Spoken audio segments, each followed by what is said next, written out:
Vamos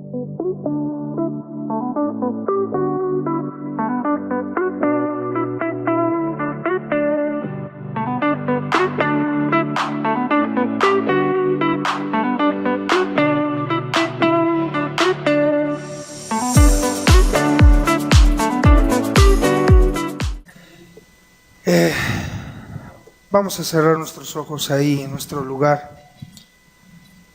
Vamos a pedirle al Señor que Él permita que nuestra vida el día de hoy pueda estar lista, preparada para poder entender la palabra que hoy trae el Señor para nosotros. Señor, aquí estamos. En verdad queremos ser ejemplo. En verdad queremos vivir como a ti te agrada. Por eso estamos aquí. Por eso te buscamos. Por eso queremos conocerte. Por eso queremos dejarte el control de nuestra vida. Queremos agradarte a ti, solamente a ti, a nadie más. Ni siquiera es por mi gusto. Ni siquiera es por mi agrado. Todo es por ti. Todo es para ti. Permite que nuestras vidas, Señor, estén el día de hoy atentas a tu palabra. No solamente atentas a la palabra para atesorarla. Tu palabra para poder vivirla. Eso es lo más importante. No almacenar conocimiento, sino ser practicantes de lo que tu palabra nos enseña. Nos ponemos en tus manos, Señor, en el nombre de tu amado Hijo Jesús. Amén. Ocupe su lugar. Los que están ahí en casa, pónganse cómodos, no muy cómodos, porque luego de repente se les apaga la transmisión o se acaba la transmisión y todavía seguimos ahí conectados. Nos quedamos dormidos, así es que los presenciales, si ve que el hermano de al lado empieza a roncar, porque luego mi voz tiende a arrullar a la gente. Entonces, si ve que empieza a roncar, ligeramente, no lo vaya a despertar muy súbitamente y vaya a ser un amén en un momento en que no sea correcto. Quisiera que consideráramos este pasaje que se encuentra en la primera carta de Juan, capítulo 1, verso 3. Nos lo van a proyectar y va a estar ahí, si es posible, en la versión Reina Valera 1909, que tengo entendido que es la versión, lo que conocemos nosotros como la versión antigua, ¿no? De la Reina Valera, porque la Reina Valera ya hay 1909, que es la antigua, 1960, que es la más utilizada, 2015 y ya está la 2020 también, ¿no? Y por ahí una Reina Valera contemporánea también, entonces ya hay muchas de Reina Valera. Vamos a ver si la podemos ver en la versión anterior, en la versión antigua, y dice así la palabra de Dios: lo que hemos visto y oído, eso os anunciamos, para que también vosotros tengáis comunión con nosotros, y nuestra comunión verdaderamente es con el Padre y con su Hijo Jesucristo. Hoy, desde que inició el tiempo de oración y el tiempo de alabanza, nos ha llevado al punto de obedecer la palabra, a vivir con un propósito y cumpliendo ese propósito. Y es interesante, Juan está hablando a un grupo de cristianos. Ciertamente esta primera carta no se considera como una carta dirigida a una iglesia, como son las cartas de Pablo, sino más bien se considera esta carta como una exposición teológica de lo que necesitamos como cristianos conocer. Y entonces Juan comienza a escribir, y esta carta llega a personas cristianas. Y es interesante lo que él dice: lo que hemos visto, lo que hemos oído, se los estoy compartiendo, dice Juan, para que vosotros tengan comunión con nosotros y nuestra, es decir, ya incluidos todos, nuestra comunión sea verdaderamente con Dios. Habla del Padre y habla de Jesucristo. Y quiero decirle algo: no porque hable del Padre y de Jesucristo no está el Espíritu Santo, porque sin el Espíritu Santo no podemos tener la comunión entre nosotros, ni mucho menos con Dios. Porque la palabra nos enseña: Dios es Espíritu. Y al ser Espíritu, requiere que nosotros le adoremos en espíritu y en verdad, y para hacerlo necesitamos al Espíritu Santo. La palabra nos enseña que Dios es Espíritu y que el único que conoce lo que hay en su corazón es el Espíritu Santo. Así como lo único que conoce que hay en mi interior es mi propio espíritu. Entonces, no podemos llegar a tener una comunión sin el Espíritu Santo, ni entre nosotros, ni mucho menos con Dios. En esta carta, en el verso 1, comienza Juan escribiendo y diciendo lo que era desde el principio. Y vuelve, y vea cómo aquí repite, más bien, aquí inicia y lo repite en el versículo 3, lo que hemos oído, lo que hemos visto, y aquí agrega una cosa más: lo que hemos, en el versículo 1 dice, lo que hemos tocado con nuestras propias manos. Entonces aquí en el 1 vemos esta parte. Entonces lo quiero llevar a que entendamos lo que nos escribe Juan. Primeramente dice, lo que era desde el principio. Y esta palabra era llamó mucho mi atención. Porque esta palabra era, o esta palabra es del verbo ser, del verbo estar, este verbo propiamente. Esta palabra es empleada para denotar y hacer la diferencia entre algo que existe contra algo que no existe. Entonces, esta palabra, cuando habla de era, no se refiere a que fue y dejó de ser, sino se refiere a que fue, sigue siendo y seguirá siendo. Aquí están hablando o lo conjugan en pasado para que podamos entender que había algo que era desde el principio, pero no quiere decir que fue en el principio y se acabó, sino que desde el principio estaba mucho antes de que estuviera todo lo que ahora está. Esto denota esta palabra era. Lo que era, es decir, existía aún antes de lo que ahora existe. Por eso emplean esta palabra, para hablar de lo que de antes, de lo que se conoce, de lo que se sabe, de lo que se percibe, de lo que se entiende, de donde comienza el tiempo del ser humano. Antes de todo ello, ya había algo o alguien desde el principio. Esta misma palabra es la misma palabra que emplea Juan, el mismo escritor, en el Evangelio de Juan, y comienza el Evangelio de Juan en el capítulo 1, verso 1, diciendo, en el principio era. Y es la misma palabra. Nosotros sabemos que en este pasaje Juan está hablando ¿de quién? Eso es, de Jesucristo. Entonces, Juan vuelve a retomar en este escrito que hace, lo que conocemos como la carta de Juan, en la primera carta, vuelve a retomar esto mismo con lo que él inició su evangelio. Y dice, mira, de lo que yo te vengo a exponer es de lo que era en el principio. De la misma manera, Juan sigue empleando en los demás capítulos de esta carta, en el 2:13, por ejemplo, y 14 de Primera de Juan 2:13 y 14, encontramos que dice, os escribo a vosotros padres, y miren, ya no nada más es lo que él dice, sino lo que ustedes conocen, porque conocéis al que es desde el principio. Es el mismo verbo, nada más que aquí está conjugado ¿en qué? En presente, ¿no?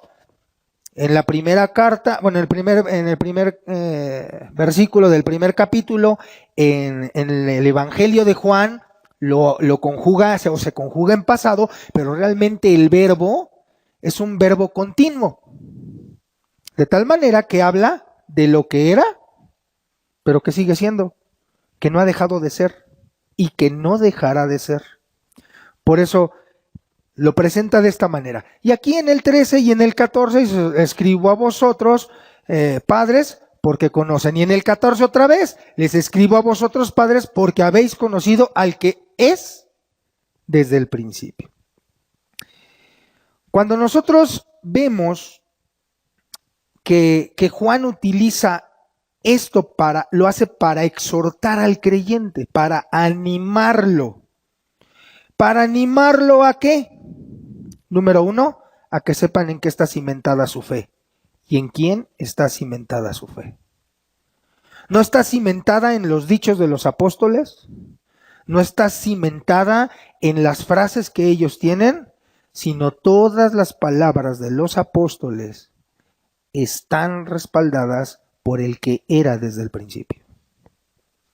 Por eso es importante para Juan iniciar en esta carta e iniciar en el Evangelio presentando al motivo por el cual escribe, presentando a lo que lo impulsa y lo que le da la autoridad para poder dar esas líneas.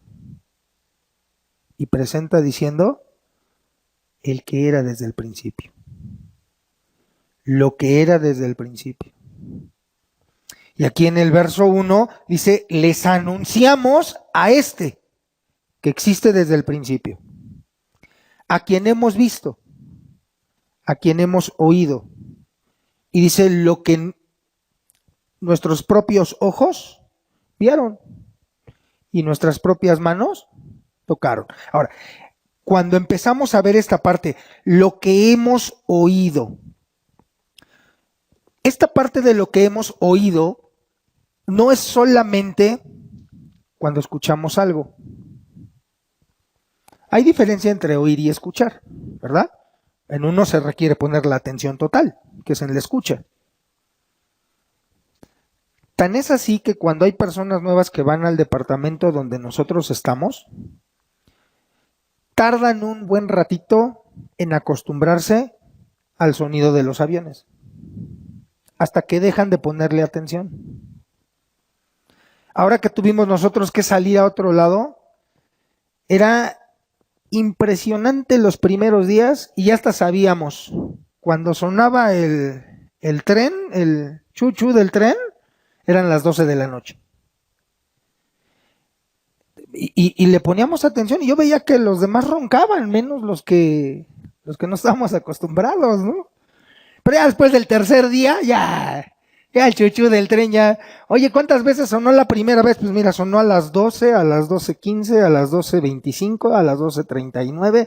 Oye, pasaron varios, pues sí, pasaron varios, cortos, largos, como sea, con vagones, sin vagones, pero se escuchaba el sonido ahí, como iban en las vías. Imagínense a las 12 de la noche, todo en silencio, lo único que se oía era un grillo allá afuera que no nos dejaba dormir, y más fuerte que el grillo, el ferrocarril. Pero cuando dejamos de percibirlo, deja de haber una escucha. Solamente oímos. Pero esta palabra no se refiere a solamente oír, sino a escuchar, a poner atención. Y no solamente a poner atención con lo que se percibe, sino esta palabra en específico nos habla de discernir lo que estamos escuchando, es decir, de entender una perfecta diferencia. Cuando recién llegó mi esposa a la casa, usted sabe que en la noche, pues todos los ruidos se oyen. De repente me despertaba y me decía, oye, creo que están queriendo abrir la puerta.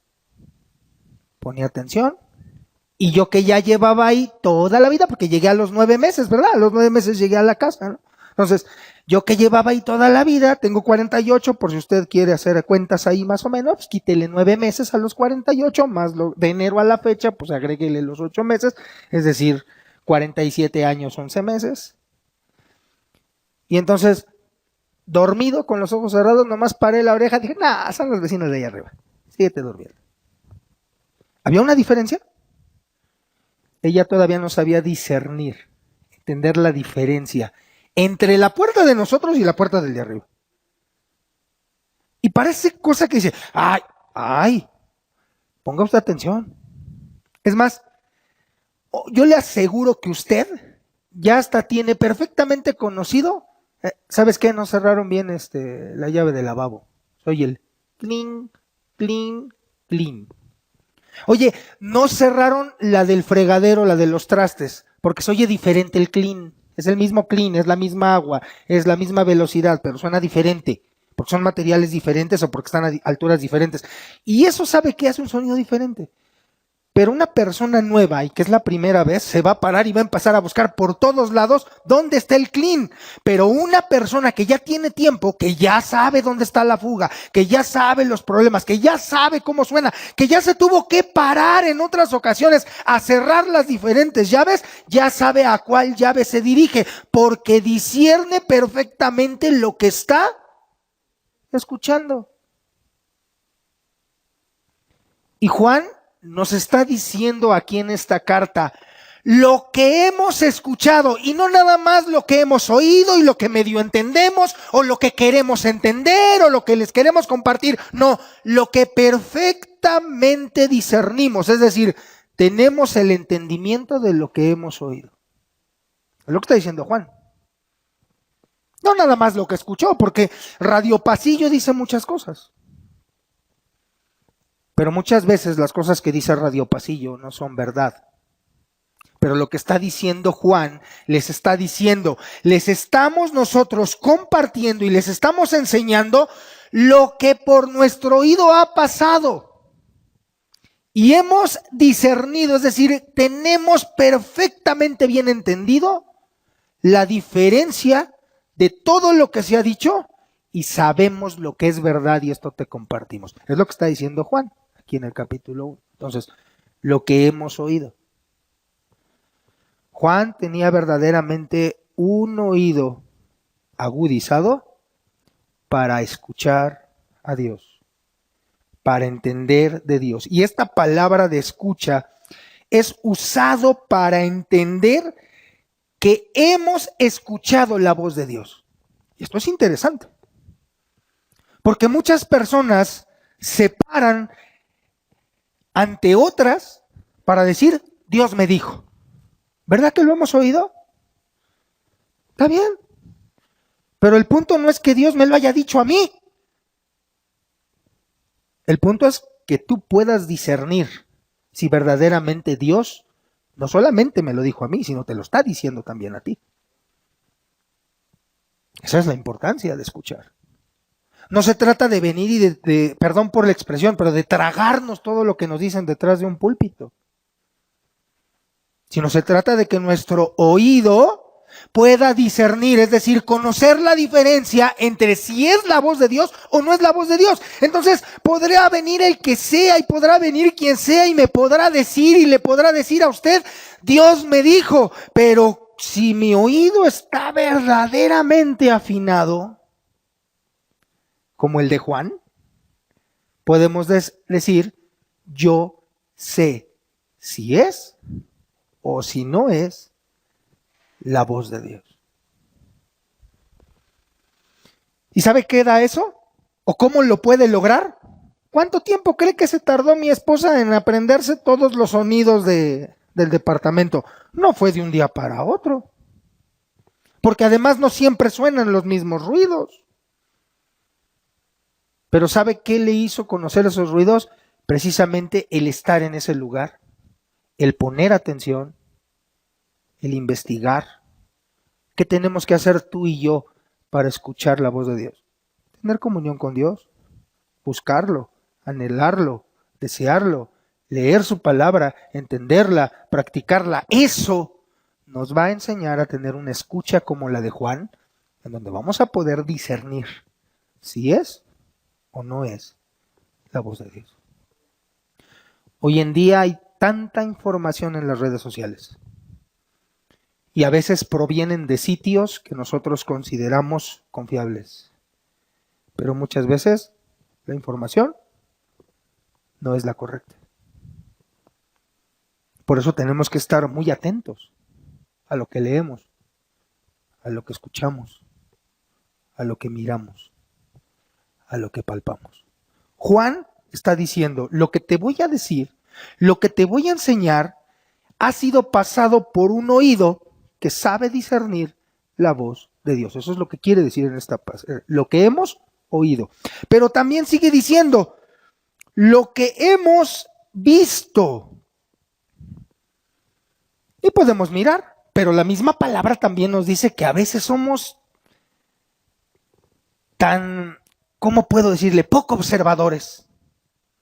Que nos miramos en el espejo, nos vemos que las cejas están peinadas, nos vamos y después se nos olvida si nos las peinamos para la derecha, para la izquierda, para arriba o para abajo. Y no sabemos ni cómo nos las peinamos. Porque así somos. Pero esta palabra que está empleando Juan para decir lo que hemos visto no solamente se trata de percibir con la mirada, sino al igual que la escucha, se trata de discernir, es decir, de tener un claro entendimiento de lo que vemos. Mire, Moisés fue llamado porque vio que una zarza estaba ardiendo. Y agarró y dijo, pues eso es normal, estamos en el desierto. Aquí a cada ratito esos palitos que ya no tienen nada de hojitas que le cubran y con el sol que hace, se incendian y se queman. Pero de repente agarró y yo creo que él, conociendo cuánto tarda una vara, un palo, un trozo de árbol seco en quemarse, ha de haber dicho, no, ya se tardó. Y la flama está muy alta. Pero le pregunto a usted, que conoce la historia, ¿lo que estaba mirando era lo correcto? No. Porque él miraba una zarza que ardía y que no se consumía. Pero cuando se acercó, escuchó una voz que le dijo, no es una zarza que arde y se quema, es mi presencia, soy yo, soy Dios, y quítate el calzado de tus pies porque este lugar es santo, porque yo estoy en este lugar. Entonces, su mirada veía una cosa, pero la realidad era que Dios estaba ahí. Entonces su mirada no había alcanzado a discernir, a entender la diferencia entre un trozo de palo quemándose y la presencia de Dios ahí. Así es que no me diga que no es normal. Es normal que nos equivoquemos con la mirada. Es más, usted me ha visto que yo paso y dice, viene enojado el hermano. No, vengo preocupado, no enojado. Porque a veces la mirada nos engaña. ¿Verdad? A veces miramos y creemos que con la mirada conocemos a la gente, pero no es así.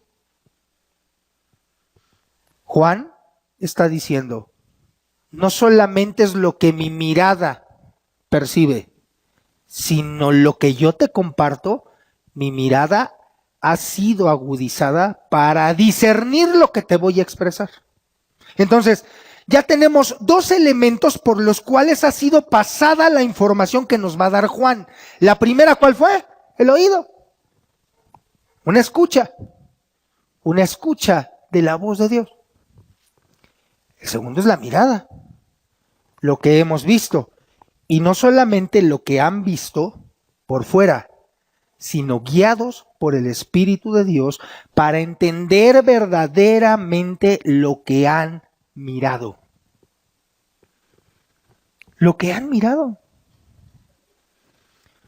Yo pregunto, ¿cuántos judíos miraron lo que Jesús hizo y no lo entendieron? Empezando con sus discípulos. Ahí está Judas, que no acabó bien. Empezando con sus discípulos. Ahí está un Pedro, que necesitó ser levantado por el Maestro y después ser lleno del Espíritu para poder haber entendido y comprendido todo lo que Jesús les había dicho en la intimidad. Y lo miraron, pero no todos lo percibieron conforme a lo que Dios quería que se percibiera, que se diera a conocer, que se entendiera. Hasta el día de hoy seguimos viendo judíos que siguen sin creer y sin aceptar que Jesucristo es el Mesías.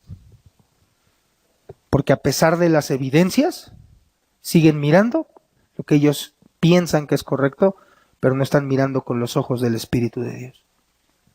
Y Juan dice, lo que he mirado, guiado por Dios. Lo que he escuchado, guiado por Dios. Y todavía viene uno más aquí en el versículo 1. Dice el versículo 1, lo que vimos con nuestros propios ojos y lo que tocamos con nuestras propias manos. Lo que palpamos. Esta palabra no tiene otra connotación más que verificar con el tacto. Verificar con el tacto. A lo mejor para usted y para mí no es tan problemático, tan entendible esto, pero si tuviéramos una persona que ha perdido la vista, sabemos que el oído se agudiza y que el tacto es otra de las cosas que se agudiza de una manera increíble. Y aquí Juan lo que nos está diciendo es, mira, si no es suficiente que yo tenga un oído guiado por el Espíritu Santo, y si no es suficiente que tenga una mirada guiada por el Espíritu Santo, déjame decirte algo, lo confirmamos porque lo tuvimos en nuestras manos. Es como decir, si te lo digo, es porque tengo los pelos de la burra, ¿verdad? Que así dice el dicho popular. Si te lo digo, es porque en la mano que tengo, los pelos de la burra. Entonces lo que nos está diciendo Juan, lo que yo te voy a compartir, lo que yo te voy a enseñar, lo que te voy a anunciar, lo que te voy a expresar, ha pasado por un oído agudizado por el Espíritu Santo, por una mirada agudizada por el Espíritu Santo, y si eso fuera poco, tuvimos la oportunidad de palparlo directamente para que no quede lugar a dudas. Y aquí no es como en la magia. Porque en la magia llega el mago y nos dice, a ver, toca la moneda para que veas que es de a de veras. Y ahí ya estamos hasta haciendo ya la moneda y pegando en la madera y en el fierro para que suene a moneda, ¿no? Pero lo único que hace son ilusiones, hace movimientos rápidos que esconden esas monedas y hace todo. Yo realmente nada más la manipula, pero es una moneda de a de veras. Hay algunas que traen truquitos, pero la gran mayoría son monedas de a de veras. Y por eso se la dan a palpar a la gente para que vean que le van a engañar la vista. Porque la mano al palparla, ¿qué dice? Sí es una moneda, sí es una carta, sí es este metal, sí es este producto que tú me estás diciendo, sí, y lo palpa y la gente dice, ah caray, es verdadero, no es fantasía, no me engaña la mirada. Y la pego con algo para que suene y digo, tampoco engaña mis oídos. Pero lo que da más certeza es cuando lo tenemos ¿en dónde? En las manos. Entonces Juan lo que está diciendo es, mira, lo que te voy a anunciar es al que era desde el principio. Y lo que te voy a decir de él es lo que hemos visto, lo que hemos oído, lo que hemos confirmado con nuestras manos. Y termina diciendo este versículo 1, él es la palabra de vida. Él es el verbo de vida. Y esta palabra verbo es interesantísima. Es muy conocida porque es la palabra logos. Pero esta palabra logos que hemos oído en muchas ocasiones es una palabra que habla no solamente de dicho o de una palabra, no habla de una palabra, habla propiamente de un dicho, es decir, de un, por lo menos un enunciado. Pero no solamente la palabra logos tiene que ver con un enunciado o con un dicho, sino la palabra logos tiene que ver con la encarnación de ese dicho. Es decir, la palabra logos no solamente es expresar información, no solamente darte una palabra o un enunciado o un dicho, sino la palabra logos es empleada en la palabra de Dios como una palabra que habla de la encarnación de una idea. Por eso Juan habla y dice, te voy a hablar al que era desde el principio, al que es el verbo, al que es la palabra. Y por eso en Juan 1:1, en ese capítulo toma varios versículos para decir, en el principio era el verbo, Logos, Jesucristo, y era con Dios, y era Dios, y todas las cosas por él fueron hechas, y nada de lo que ha sido hecho sin él. Y cuando vamos a Génesis, encontramos una palabra interesante, que en Génesis, cada que Dios va a hacer algo, dice, y dijo Dios. Y el Logos materializó el dicho de Dios. Por eso es que se habla de Jesucristo como el verbo. Por eso lo encuentra con mayúsculas, el verbo de vida, porque se está refiriendo no a una palabra, no a un verbo conjugable, yo, tú, él, no, tampoco está hablando de la canción de Arjona, que es verbo y no sustantivo, porque habla de acciones, no, aquí lo que está hablando no es de que hable de acciones, habla de que materializa el dicho. Por eso dijo Dios, produzca la tierra, y el Logos hizo lo que el dicho pidió. Empezó a hacer que creciera, que se materializara, que hubiera pasto, que hubiera árboles, que hubiera fruto, que empezara a crecer de acuerdo a las especificaciones del dicho. Porque el dicho lo dijo claramente, que crezca, que dé semilla, que dé fruto, según su género, y así lo materializó el Logos. Y después dijo que hay animales, unos en el aire, otros en el agua, otros en la tierra. ¿Y qué cree que hizo el Logos? Materializó el dicho. Por eso es que Juan está hablando y dice, de quien yo te vengo a presentar, lo he oído, lo he visto, lo he palpado, y es el mismísimo que tiene poder para materializar el dicho de Dios. Y déjame decirte algo, este es el mismo que si te ha dado Dios a ti una promesa, Él lo va a hacer, lo va a materializar, lo va a hacer. Porque Dios te dice, yo te voy a dar, yo te voy a poner, yo voy a hacer, y ¿sabes qué? Él, el Logos, es el que va a materializar lo que Dios te prometió. Entonces es precioso lo que nos está diciendo aquí Juan, lo que era, lo que ha sido siempre, desde antes que tú y yo existiéramos. A Él me refiero, de Él he oído, de Él he visto, de Él he palpado. Y hoy quiero decirte que Él es el verbo de vida, el que materializa las promesas y palabras y cada frase que sale de los labios de Dios. Oh, qué precioso ver a Juan escribiendo esto y diciendo, mira, es lo que te voy a enseñar. Y entonces eso tiene que poner en ti y en mí una expectativa de decir que tengo que aprender. ¿Quieres aprender lo que Juan comenzó a expresar? Porque tiene que ver con lo que nos han dicho desde la oración, con lo que nos han dicho desde este tiempo.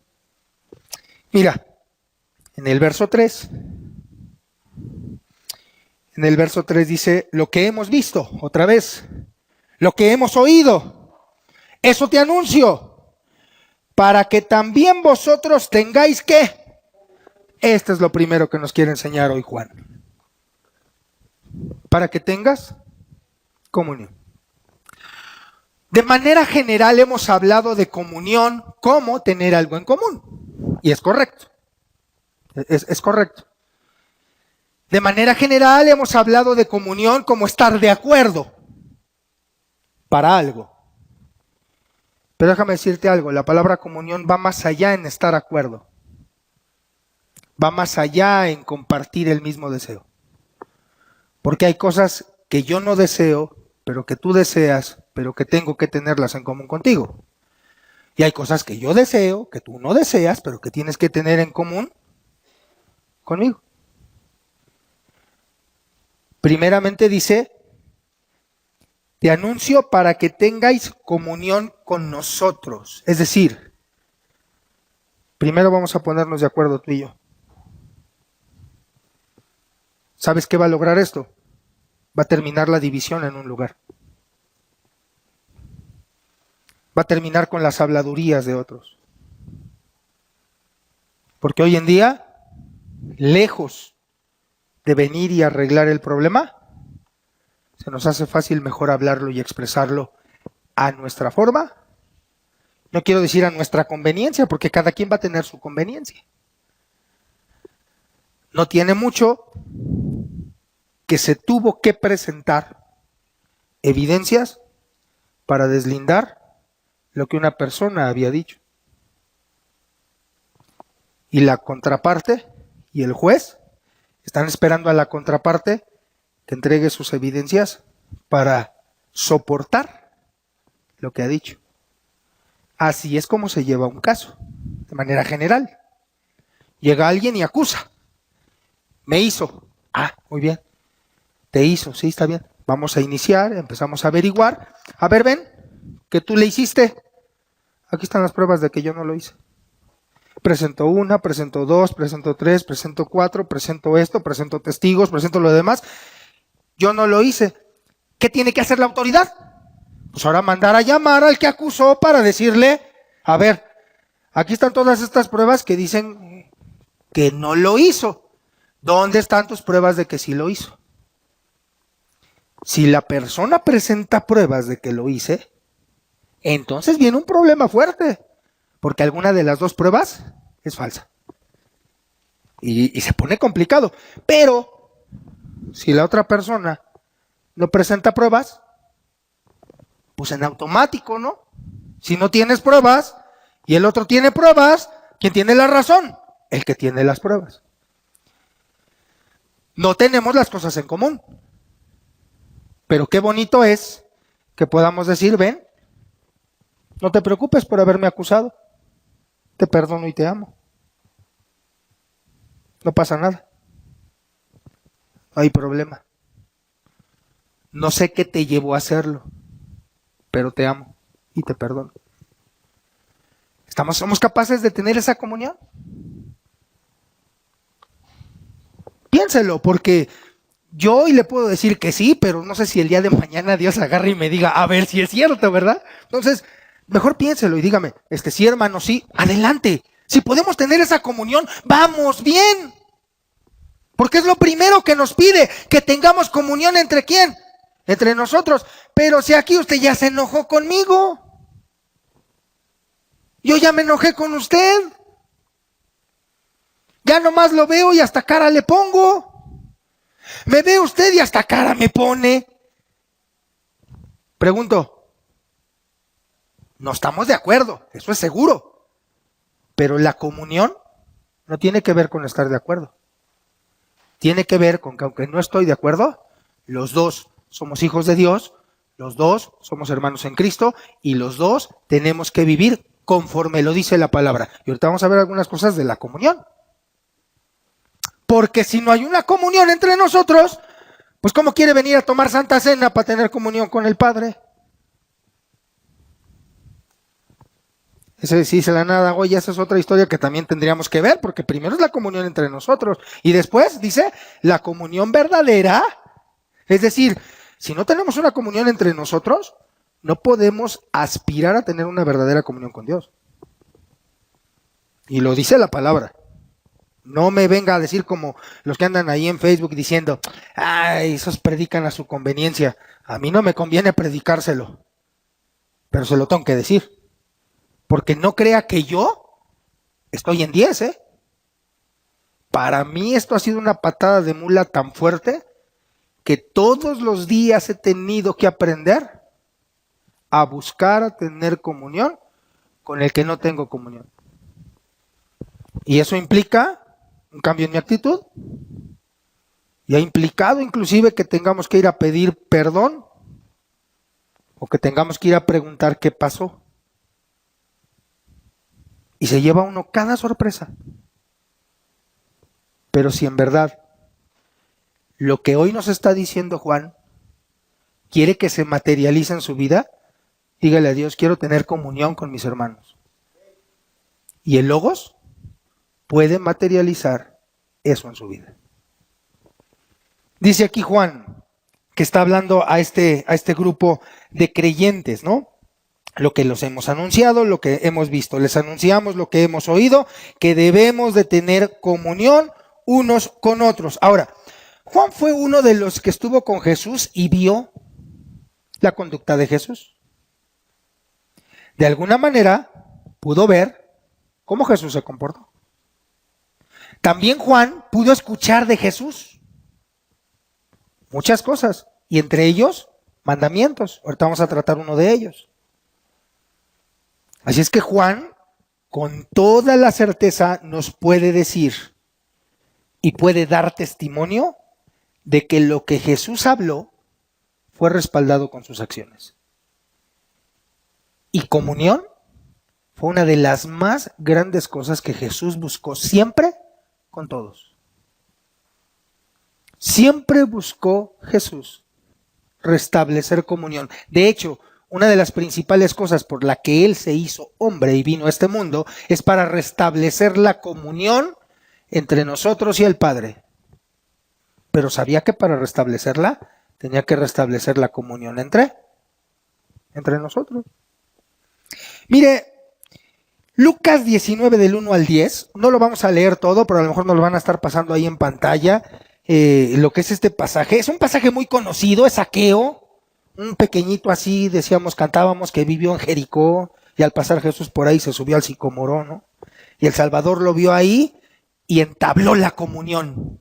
Me es necesario que esté hoy en tu casa. Y la gente que no entendía dijeron, ¿qué le pasa a nuestro Mesías? ¿Cómo se le ocurre entrar a la casa de un publicano, alguien vendido al gobierno? La palabra de Dios no lo expresa acerca de Zaqueo, no lo dice, pero Zaqueo, cuando encuentra en Dios la restauración, en Jesucristo esa restauración, su actitud cambia. Y dice, la mitad de mis bienes doy a los pobres. Y la palabra de Dios no dice que él sea un defraudador, aunque no querían a los publicanos porque cobraban impuestos de más. Eso era una realidad. O sea, cobraban impuestos de más. Algunos escritores creen que no haya sido de este tipo Zaqueo, porque si no, no se hubiera atrevido a decir, después de que iba a entregar la mitad de los bienes, no se hubiera atrevido a decir, y si en algo he defraudado a alguno, se lo devuelvo 4 veces.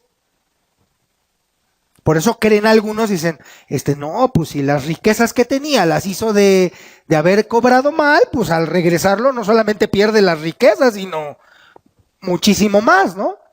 Por eso algunos creen que no. La verdad es que la Biblia no lo dice. Y no es la intención definir si había hecho mal o si no había hecho mal. La intención es entender algo. Fue restaurada la comunión para que Zaqueo pudiera bendecir a los pobres, a sus hermanos pobres. Y esa promesa, porque es una promesa a pasado y a futuro. Si en algo lo he defraudado, se lo devuelvo 4 veces. Y eso quiere decir que a partir de hoy no te voy a defraudar, porque si tú me acusas, te lo regreso 4 veces. Y restableció la comunión.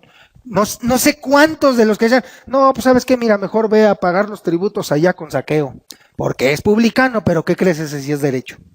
Por lo menos ya prometió que si nos hace chanchullo, nos lo devuelve. ¿Qué sucedió? Se restableció la comunión. A lo mejor no estaban de acuerdo en que fuera publicano, no lo querían por publicano, pero ¿qué sucedió? Llegó Jesucristo, le mostró que era importante, le enseñó que era un hijo amado para Dios, y acto seguido se restauró la comunicación y se restauró la comunión entre Zaqueo y los demás. Es precioso verlo en la palabra. Jesús provocando la restauración de la comunión. Y como ya lo dije, a lo mejor no estaban de acuerdo que era publicano, pero aprendieron que él también era hijo de Abraham. Y empieza a haber comunión. Vemos algo más en la palabra. Lucas 23:34. Aquí escribe Lucas, y Lucas, entre otras cosas, dice, yo me acerqué a los necesarios para poder poner las cosas en orden.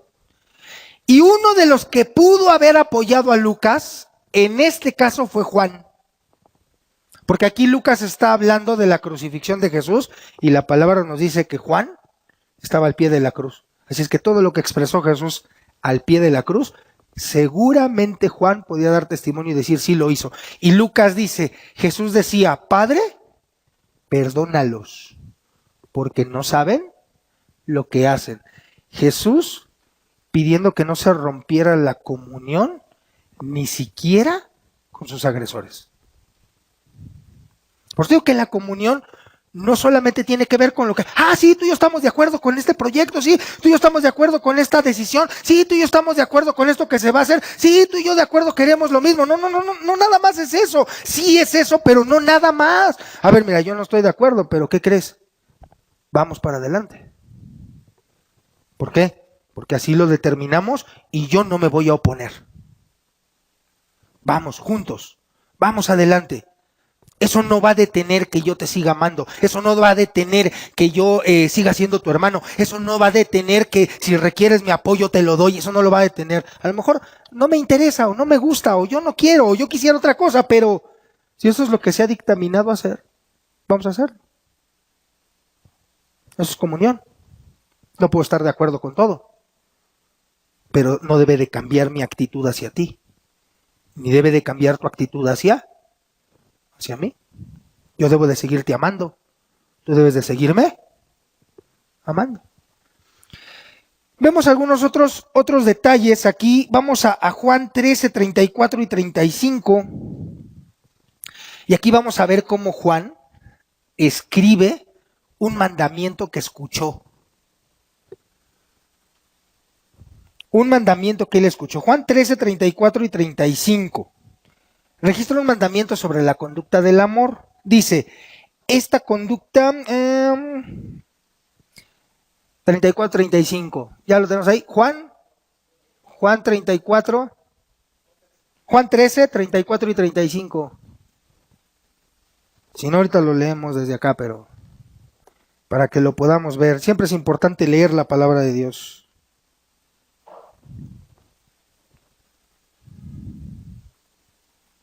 Juan 13, 34 y 35. Vamos para acá entonces. Juan 13. Ya está. Un mandamiento nuevo os doy. ¿Quién está hablando? Jesús. Y Juan lo escribe, quiere decir que Juan tenía presente y había oído este mandamiento. Un mandamiento nuevo os doy, que os améis unos a otros. ¿Esto era nuevo? No.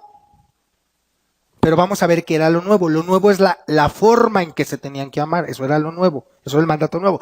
Que os améis unos a otros. Y dice, regresamos. Que os améis unos a otros. Como yo os he amado, que también os améis unos a otros. Esto era lo nuevo.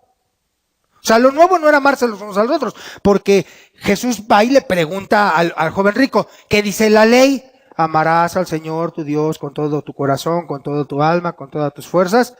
Y a tu prójimo, la forma de amar al prójimo era como a ti mismo. Pero dice Jesús, no. Te lo voy a dar nuevo.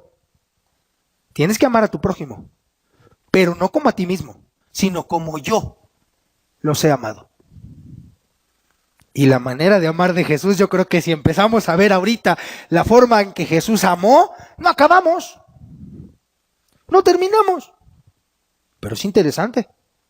Juan escuchó de Jesús un nuevo mandamiento.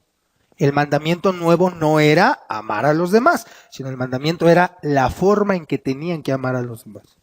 Y pone un estándar diferente Jesús. Todo esto solamente por lo que él oyó, lo que él miró, lo que él pudo percibir. Y dentro de todo esto, nosotros podemos ver este mandamiento que está basado en el amor. Que os améis unos a otros. ¿De qué forma? Como yo. ¿Con qué amor nos amó Jesucristo? Conocemos la palabra que se da en el griego, que es ágape, ¿verdad? Y esta palabra ágape, que se refiere sobre todo a un amor especial que tiene Dios y que solamente puede proporcionar Dios. Habla esta palabra ágape de que yo estoy dispuesto a hacer su voluntad.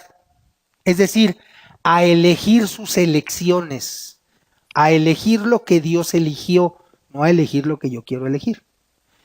El amor que no es ágape, elige lo que yo quiero elegir. Si me conviene, eres mi hermano, y si no me conviene, vete por otro lado. Si me conviene, eres mi pareja. Si no me conviene, te doy el divorcio. Si me conviene, y es un amor convenenciero, por eso dice el salmista que el amor acaba. Porque no conoce el amor ágape. El amor ágape no acaba. Por eso el salmista dice ahí que el amor acaba, pero el verdadero amor ágape no acaba. Porque además el amor ágape no se basa en mis elecciones, sino en las elecciones de Dios. Y si yo tengo un amor ágape, por eso dice, tienes que amarlo a tu prójimo como yo los he amado. No con mis elecciones, sino con las elecciones de Dios. Y ahí es donde viene lo difícil. La comunión, el compañerismo, es una de las primeras cosas que nos pone Juan en la mesa. Si quieres saber, porque no hemos entrado al tema, nada más es la introducción.